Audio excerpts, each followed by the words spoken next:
Welcome. Today we're diving deep into a relatively uncommon, yet significant heart condition, tricuspid stenosis. We'll explore what it is, what causes it, how it affects the heart, and what can be done about it.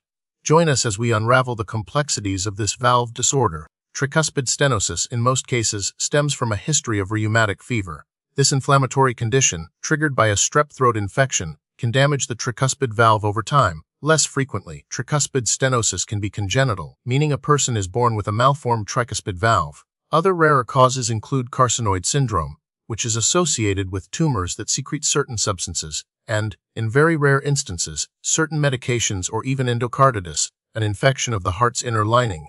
To understand tricuspid stenosis, picture this: the tricuspid valve is like a gatekeeper between the heart's right atrium and right ventricle. In a healthy heart, this valve opens wide to allow blood to flow freely from the atrium to the ventricle. However, in tricuspid stenosis, the valve leaflets become thickened, stiff, or fused together. This narrowing restricts blood flow. Consequently, blood backs up into the right atrium, increasing pressure within the atrium. This elevated pressure is then transmitted backward into the veins leading to the heart, causing congestion in various parts of the body. Tricuspid stenosis is the least common type of valvular heart disease. It's relatively rare, especially in developed countries where rheumatic fever is less prevalent.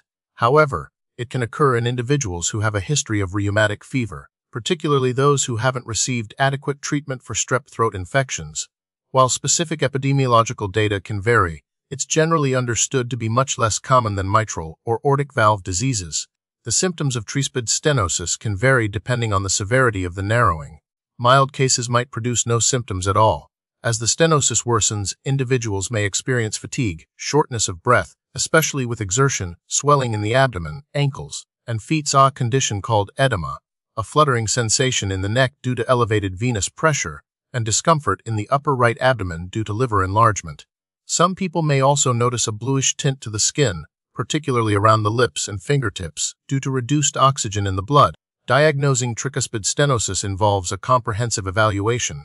A physical exam will often reveal a characteristic heart murmur, which is an abnormal sound heard through a stethoscope. An echocardiogram, which uses sound waves to create images of the heart, is the primary diagnostic tool. It can show the narrowed tricuspid valve, the thickened leaflets, and the increased pressure in the right atrium. Other tests, such as an electrocardiogram, a ECG, and chest X-ray, can provide additional information about the heart's electrical activity and overall size. While specific classifications aren't universally standardized, tricuspid stenosis is generally categorized based on its severity: mild, moderate, or severe. This grading depends on the degree of valve narrowing and the resulting pressure gradient across the valve. The severity is determined during the echocardiogram assessment and helps guide treatment decisions. Treatment for tricuspid stenosis focuses on managing symptoms and improving blood flow. Mild cases may require no specific treatment, but regular monitoring is essential. Diuretics, also known as water pills, can help reduce fluid buildup and swelling. In more severe cases, interventions to widen the valve are necessary. Balloon valvuloplasty involves inserting a catheter with a balloon at the tip into the heart. The balloon is then inflated to stretch the narrowed valve opening. In some instances, surgical valve repair or replacement may be needed. These procedures involve either repairing the existing valve or replacing it with a mechanical or bioprosthetic valve. Medical management of underlying conditions like rheumatic fever is also crucial. Preventing tricuspid stenosis primarily involves preventing rheumatic fever. This means prompt and thorough treatment of strep throat infections with antibiotics. Early detection and treatment of strep throat are crucial in preventing the inflammatory cascade that can lead to rheumatic heart disease, including tricuspid stenosis. Promoting awareness of the importance of completing antibiotic courses for strep throat is also key. The prognosis for individuals with tricuspid stenosis depends on the severity of the condition and the effectiveness of treatment. Mild cases may have a good prognosis with regular monitoring.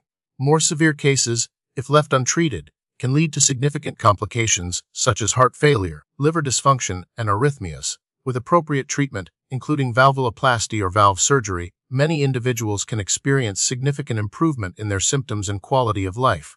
Research continues to focus on improving diagnostic techniques, refining surgical procedures, and exploring new medical therapies to further enhance the outcomes for patients with tricuspid stenosis.